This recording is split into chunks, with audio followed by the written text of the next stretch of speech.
اعوذ باللہ من الشیطان الرجیم بسم اللہ الرحمن الرحیم۔ محترم ناظرین السلام علیکم۔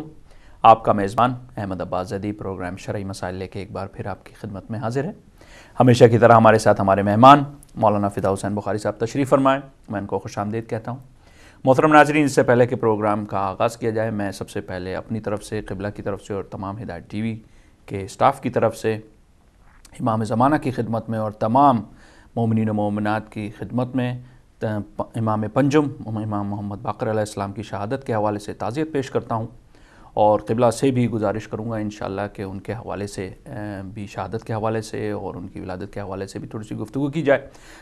محترم ناظرین، ہماری کوشش یہ ہوتی ہے کہ ہر ہفتے کوئی نیا ٹاپک لے کر آئیں، لیکن چونکہ وقت کچھ ایسا ہے تو ہم نے ٹاپک کا جو چنا ہے وہ قربانی اور حج کے حوالے سے ہے۔ تو میں ملتمس ہوں مولانا فدا حسین بخاری صاحب سے کہ پہلے تو امام کی شہادت کے حوالے سے اور پھر انشاءاللہ جو ہمارا ٹاپک ہے اس کے حوالے سے روشنی ڈالیں۔ جی بسم اللہ قبلہ۔ جی بہت شکریہ محمد اعوذ باللہ من الشیطان الرجیم بسم اللہ الرحمن الرحیم الحمدللہ رب العالمین بار الخلائق اجمعین والصلاة والسلام علی اشرف الانبیاء والمرسلین سیدنا و نبینا و مولانا بالقاسم محمد۔ اما بعد، محترم ناظرین و سامعین، آپ کی خدمت میں سلام عرض کرتا ہوں۔ پروگرام شرعی مسائل اور پہلے گفتگو کے حصے میں حضرت امام محمد باقر علیہ السلام کے بارے میں چند جملات پیش کرتا ہوں۔ آج 7 ذوالحج تھی اور امام محمد باقر علیہ السلام کی شہادت کا دن۔ حضرت امام محمد باقر آسمان امامت ولایت کے 5ویں آفتاب ہیں۔ آپ کے والد گرامی حضرت امام زین العابدین علیہ السلام اور آپ کی والدہ گرامی جن کا نام ام عبداللہ فاطمہ بنت حسن ہے، اس طرح سے آپ دونوں طرف سے نجیب و طرفین ہیں، یعنی فاطمی سعادات میں سے ہیں دونوں طرف سے، اور آپ کی شباہت رسول پاک صلی اللہ علیہ وآلہ وسلم سے تھی، اس لیے آپ کا ایک لقب شبیہ بھی ہے، یعنی شبیہ رسول۔ رسول پاک سے آپ کی شباہت تھی، یعنی بالکل رسول پاک کی تصویر۔ سبحان اللہ۔ اور آپ کا لقب مشہور جو ہے باقر ہے۔ باقر کا مطلب یہ ہے کہ شگافتہ کرنے والا، کھولنے والا۔ باقر العلوم آپ کو کہتے ہیں، یعنی علوم کی گتھیوں کو سلجھانے والا، علم کی پاچیدگیوں کو کھول کھول کر بیان کرنے والا۔ رسول کریم صلی اللہ علیہ وآلہ وسلم نے اپنے پیارے صحابی جابر ابن عبداللہ انصاری سے کہا، اے جابر، امید ہے کہ تو دنیا میں زندہ رہے گا یہاں تک کہ اولاد حسین میں سے میرے ایک فرزند سے ملاقات کرے گا، اللہ اکبر، جس کا نام محمد ہوگا اور جس کی مجھ سے شباہت ہوگی۔ وہ علم کو شگافتہ کرے گا اور اس کو کھول کھول کر بیان کرے گا۔ بس تو جب اس سے ملاقات کرے تو میرا سلام ان تک پہنچا دینا۔ سبحان اللہ، سبحان اللہ۔ تورات میں اس کا نام باقر ہے۔ جابر عبداللہ انصاری جو ہیں، شہادت امام حسین علیہ السلام کی قبر کے پہلے زائر، شہادت کے بعد امام حسین کی قبر کے پہلے زائر ہیں۔ سبحان اللہ۔ جابر جو ہیں، ان کو اس بات کا شدت سے انتظار تھا کہ میں رسول پاک کا سلام امام حسین کے فرزندوں میں سے جو فرزند جس کا نام محمد ہوگا اس تک پہنچاؤں۔ تو اس لیے کہا جاتا ہے کہ وہ زندگی کے آخری ایام میں مدینے میں جب تھے تو وہ یا باقر یا باقر میرے خیال سے نابینا بھی ہو چکے تھے شاید۔ جی، آخری زندگی میں ان کی بینائی بھی کم ہو گئی تھی۔ ہاں جی، تو کہتے ہیں کہ ایک دن حضرت جابر حضرت امام زین العابدین کے گھر تشریف لائے اور وہاں ایک لڑکے کی آواز سنی۔ سبحان اللہ۔ تو پوچھا، آپ کون ہیں؟ تو جواب ملا، میں محمد ابن علی ابن حسین ہوں۔ اللہ اکبر۔ جابر کہنے لگے، میرے پاس تشریف لائیے۔ امام باقر ان کے پاس آئے تو ان کا ہاتھ پکڑا، اس کا بوسہ دیا۔ اللہ اکبر۔ پھر بولے ایک دن میں آپ کے نانا جان رسول کریم صلی اللہ علیہ وآلہ وسلم کی خدمت میں حاضر تھا، تب انہوں نے مجھ سے فرمایا اے جابر تم بڑی مدت تک زندہ رہو گے یہاں تک کہ تم محمد ابن علی ابن حسین سے ملو گے جو میری اولاد میں سے ہوگا، خدا اس پر اپنا نور چمکائے گا اور اسے علم سے بھرپور کرے گا۔ اے جابر تم میرے اس بیٹے یعنی محمد باقر سے ملنا تو میرا سلام ضرور پہنچانا۔ سبحان اللہ سبحان اللہ۔ بس اب آپ اپنے نانا جان کا سلام قبول فرمائیں۔ اللہ اکبر۔ امام باقر علیہ السلام نے فرمایا جب تک آسمان و زمین باقی ہیں رسول خدا صلی اللہ علیہ وآلہ وسلم پر سلام ہوتا رہے، بے شک، اور تجھ پر بھی سلام ہو اے جابر اکبر۔ کہ تو نے حضرت کا سلام پہنچایا۔ واہ واہ واہ۔ اس وقت جابر نے عرض کی یا باکر انت الباکر حقا انت الذی تبکر العلم بکرا، اے باکر حق یہ ہے کہ آپ باکر ہیں اللہ اکبر۔ اور وہی ہیں جو علم کو واضح کریں گے۔ سبحان اللہ۔ تو امام باقر علیہ السلام جو ہیں صلی اللہ محمد۔ یہ اللہ تبارک تعالیٰ کے جو رسول پاک کو علم عطا کیا گیا اس کے وارث ہیں بے شک اور علم لدنی کے وارث ہیں، بے شک۔ اور آپ نے اور آپ کے فرزند امام جعفر صادق علیہ السلام نے یہ علم کے وہ دریا بہائے ہیں بے شک جس سے پھر رسول پاک صلی اللہ علیہ وآلہ وسلم کے علم اور فقہ اور قانون اسلامی جتنے لوگ جو ہے تقریباً فراموش کر چکے تھے یا اس میں تبدیلیاں کر چکے تھے، تو آپ نے خالص اسلام محمدی کو پیش کیا۔ جب آپ گئے ہیں کربلا میں تو اس وقت آپ کی عمر تقریباً 3 سال اور 4 مہینے تقریباً آپ کی عمر مبارک تھی، تو اس سے آپ اندازہ لگا سکتے ہیں کہ جہاں کربلا میں اور کربلا سے کوفہ اور کوفہ سے شام اور زندانوں میں تو یہ ساری جو مصیبتیں اور صعوبتیں یہ امام محمد باقر علیہ السلام بھی بچپن میں برداشت کرتے رہے ہیں۔ تو امام باقر علیہ السلام کی ذات اقدس، ان کی عبادات، ان کا جود و کرم، زہد و تقوی، شجاعت، بہادری، سب سے بڑھ کر ان کے علمی کمالات کا احاطہ کرنا یہ عام انسان کے بس کی بات نہیں ہے۔ اس لیے کہ غیر معصوم جو ہے وہ معصوم کی زندگی کا احاطہ کر نہیں سکتا۔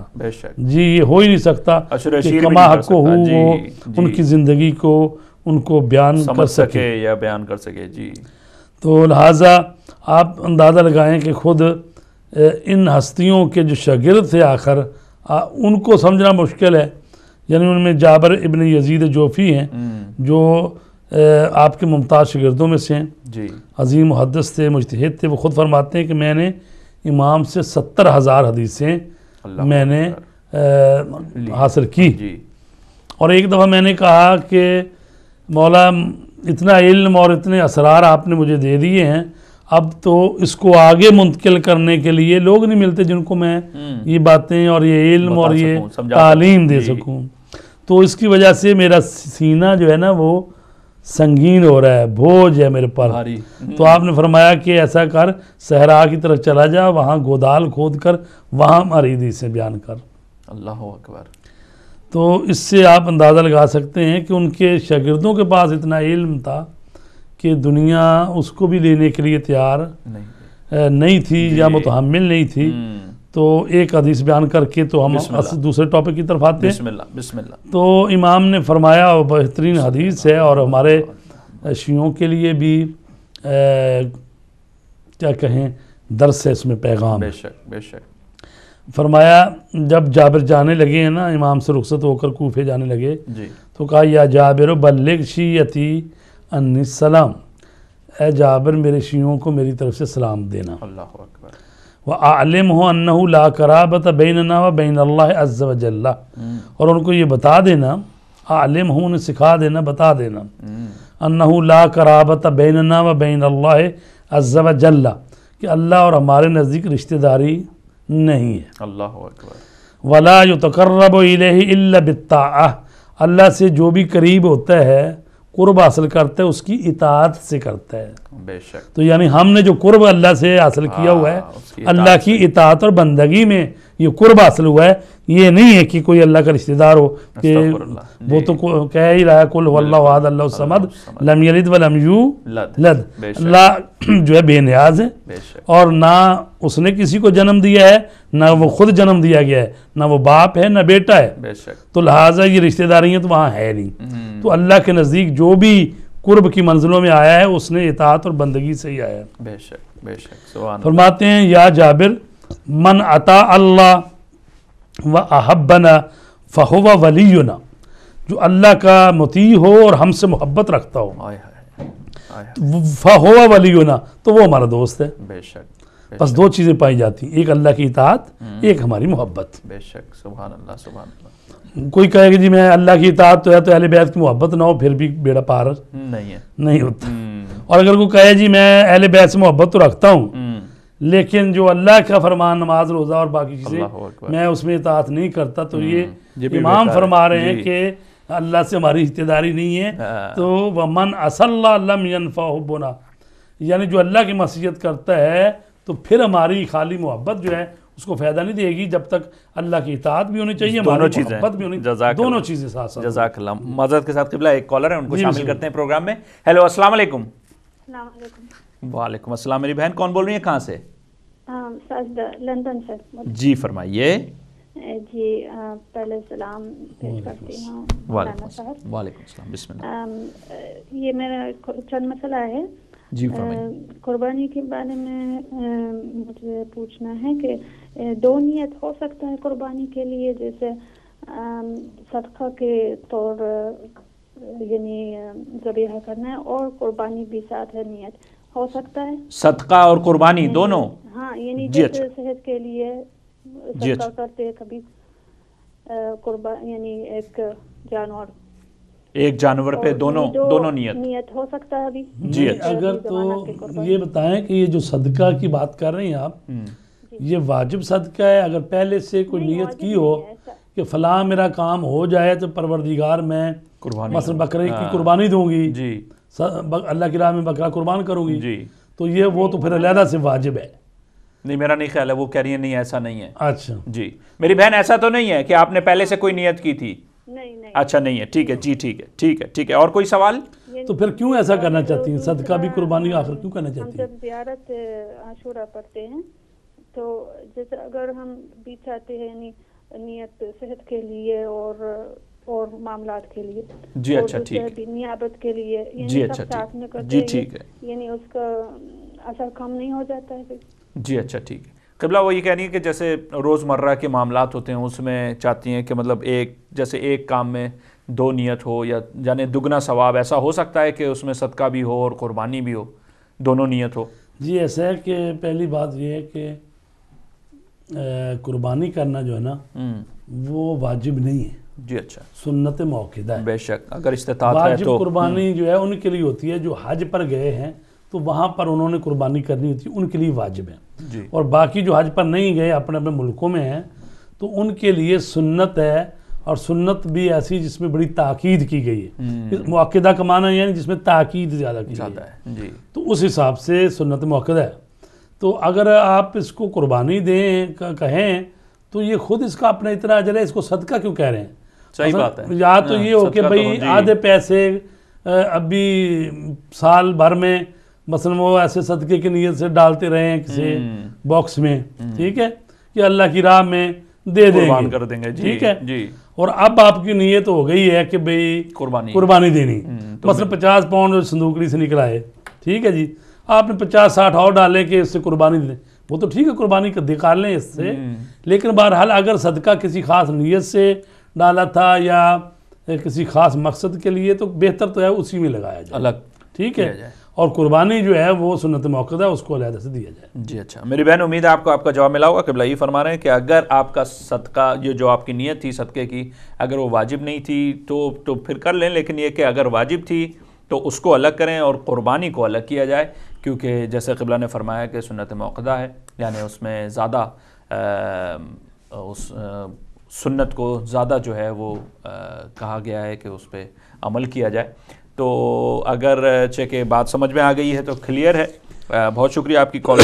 قبلہ ہم چھٹے امام کی طرف سے پانچویں امام کی طرف گفتگو کر رہے تھے. جی میرا خیال ابھی قربانی کی طرف آ جاتے ہیں. جی بسم اللہ بسم اللہ. تو بات قربانی کی شروع ہوئی ہے. جی بسم اللہ. تو قربانی جو ہے وہ سنت مؤکد ہے. بے شک.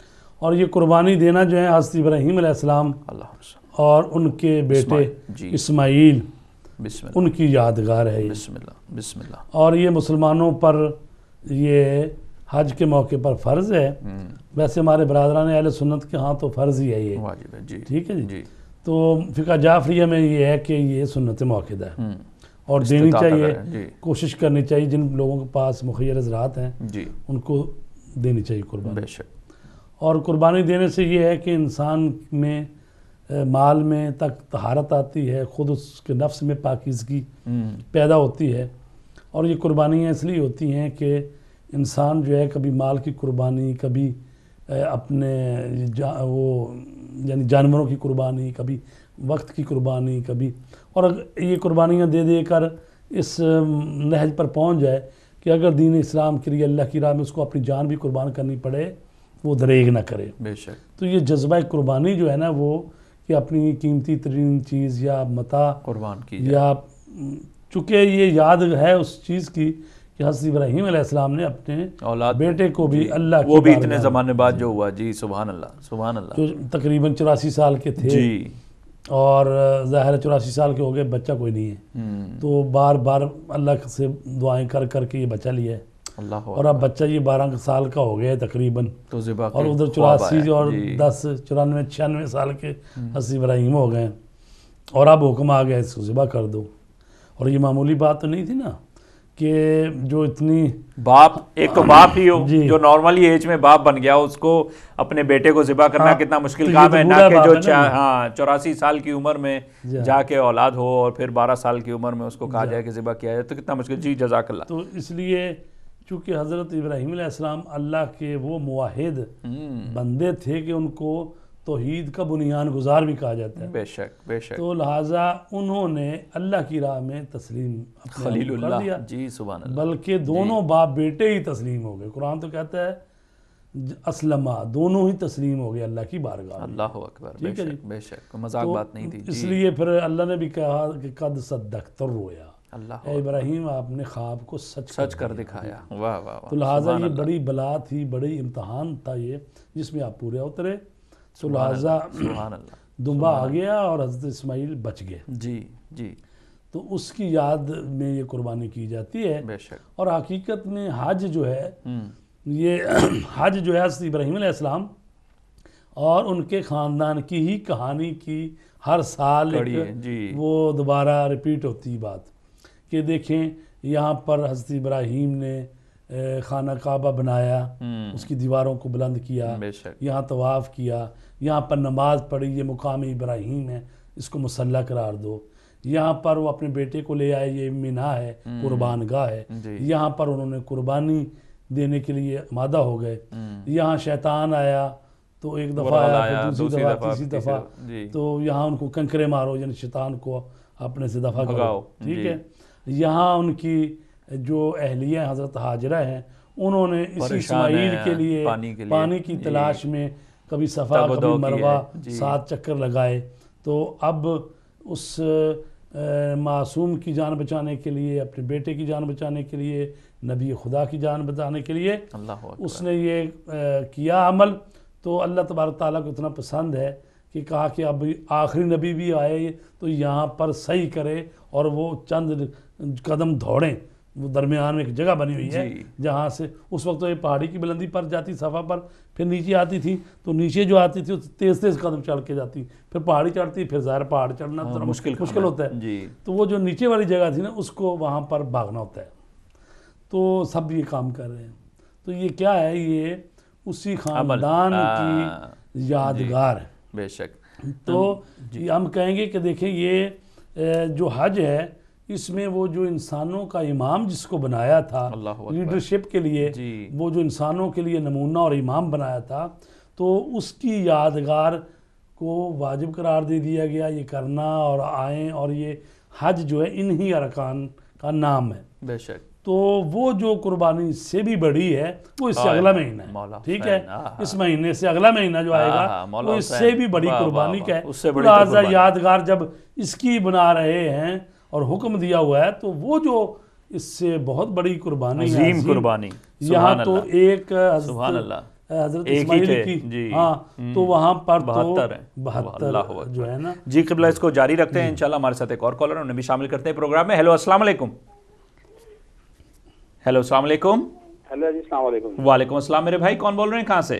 جی لندن سے بات کر رہا ہوں، طارق میرا۔ جی بسم اللہ۔ جی بسم اللہ۔ سوال یہ کرنا تھا مجھے کہ یہ جو قربانی دی جاتی ہے کہ کسی کے نام سے دی جاتی ہے قربانی، جیسے ہم دیتے ہیں قربانی فادر کے نام پہ دیتے ہیں یا مدر کے نام پہ دیتے ہیں، اور جو چھوٹا بچہ اس کے نام پہ دیتے ہیں، اس کے بارے میں بتائیے گا کہ یہ کیا ہے، یہ کیسے ہے، اور یہ کیا صحیح ہے یا نہیں، تھوڑی جاننا چاہتا ہوں اس کے بارے میں۔ جزاک اللہ۔ اور اگر آپ استخارہ کر سکیں تو ایک استخارہ کر دیں میرے لیے پلیز، تو میں نیت کرتا ہوں اگر آپ کر سکیں۔ جی اچھا، جی اچھا، قبلہ استخارہ کر سکتے ہیں اگر؟ جی بسم اللہ، بسم اللہ، نیت کریں میرے بھائی۔ اور میں ہمیشہ یہ کہتا ہوں کہ نیت ایک ہو، کروں یا نہ کروں کی نیت نہ ہو، کیونکہ جو آیت آئے گی وہ ہمارے لیے پھر واضح نہیں ہوگی، تو ایک نیت کریں جو آپ کا دل کرتا ہے۔ بسم اللہ، بسم اللہ قبلہ، اللہم صلی علی محمد وعلی محمد، اللہم صلی علی محمد، اللہم صلی علی محمد وعلی محمد، صلی علی محمد، صلی علی۔ کام یہ اچھا ہے جو آپ نے سوچا ہے، لیکن اس میں استقامت ہے، صبر ہے، استقامت دکھانا پڑے گی، صبر سے کام لینا پڑے گا۔ جی ہاں اس جناب، میں جدوجہد ہے۔ جدوجہد ہے تھوڑی سی۔ اچھا قبلہ، وہ کہہ رہے تھے کہ جو نام کے حوالے سے ہوتا ہے، جیسے ہم نے والدہ ہیں، میرے خیال سے تو حیات کے ہی بارے میں کر رہے ہیں کہ وہ حیات ہیں، ان کے نام میں ہم نے کر لیا، بچہ پیدا ہوا اس کے نام پہ رکھ کے قربانی دے دی، تو اس میرا سے خیال ہے حیات کے میں نہیں مسئلہ۔ جی اچھا، جب حیات میں تو ظاہر ہے کوئی بھی کسی کو پیسے دے سکتا ہے، لے جی یہ قربانی آپ اپنے نام پر کریں، وہ پیسے دے دے، ہبہ کر دے اس کو، اور جب آپ نے دے دیے کسی کو پیسے، جی قربانی آپ کریں، یا کسی کو دے سکتے ہیں، ٹھیک، وہ بھی کر سکتا ہے۔ اسی طرح ماں باپ کو تو دے ہی سکتے ہیں، اور دینے بھی چاہیے، صحیح بات ہے۔ تو وہ اصل میرا خیال معاملہ یہ ہے کہ ماں باپ وفات پا گئے ہیں۔ اچھا ہو سکتا ہے، جی انہوں نے ایک بچے کا بھی تذکرہ کیا کہ بچے کے نام پہ بھی کر سکتے ہیں، تو شاید میں غلط سمجھاؤں۔ نہیں، بچے کے لیے تو ظاہر ہے کہ بچہ جو چھوٹا ہے اس کے لیے تو وہی مستحب ہی ہو سکتا ہے، جی ٹھیک، اس کے لیے جو عقیقہ کرنا تھا اس کا عقیقہ کریں۔ ٹھیک، ایسا ہے کہ جو بڑا ہے، بالغ ہے، عاقل ہے، اس کے لیے، اور مالدار بھی ہے جس کے پاس پیسے بھی ہیں، سبحان اللہ۔ تو جو قربانی، بعض لوگ ایسا بھی کرتے ہیں، قربانی دینا شروع کرتے ہیں نا، تو پہلی قربانی رسول پاک صلی اللہ علیہ وآلہ وسلم کی طرف سے دے دیتے ہیں کہ اس سال کی قربانی جو ہے رسول پاک کے نام پر دے رہا ہوں، ٹھیک ہے جی، بسم اللہ۔ تو اگلے سال کی قربانی امام زمانہ علیہ السلام کے نام پر دے دیتے ہیں کہ میں وقت کے امام، ان کی طرف سے یہ نیابت میں قربانی دے رہا ہوں۔ تو اگر ماں باپ دنیا میں نہیں رہے تو چونکہ یہ ایک اس طرح سے یعنی اصال ثواب ہی کرنا ہے، جس طرح سے مسجد بنوا کے، قرآن پڑھ کے، دوسرے اعمال کر کے ہم کہتے ہیں پروردگار یہ ہم نے اچھا نیک عمل کیا ہے تو اس کا جو اجر تو ہمیں عطا فرمائے، تیری بارگاہ میں گزارش کرتے ہیں کہ اس کا اجر میرے والدین کے نام میں درج کر دے۔ تو اس طرح سے ظاہر ہے کہ اہل سنت والوں کو بھی اس میں اشکال نہیں ہے، تو فقہ جعفریہ میں یہ جو وہابیت اور وہ کہتے ہیں کہ یہ ایسے ثواب نہیں پہنچتا نا، تو یہ جو باقی فقہ جعفری والے ان کے لیے کوئی مسئلہ نہیں ہے، تو یہ کی جا سکتی ہے قربانی، جو دنیا سے چلے گئے ہیں ان کے لیے بھی کی جا سکتی ہے، اور جو دنیا میں ہیں ان کو بھی کیا جا سکتا ہے، اور اپنی قربانی تو ظاہر دی جا سکتی ہے، سنت موقدہ ہے یہ۔ جزاک اللہ، جزاک اللہ۔ محترم ناظرین، آپ کا پروگرام شرعی مسائل جاری و ساری ہے، ہم ایک چھوٹے سے بریک کی طرف جاتے ہیں، بریک کے بعد آپ کی خدمت میں پھر حاضر ہوں گے۔ خدا حافظ۔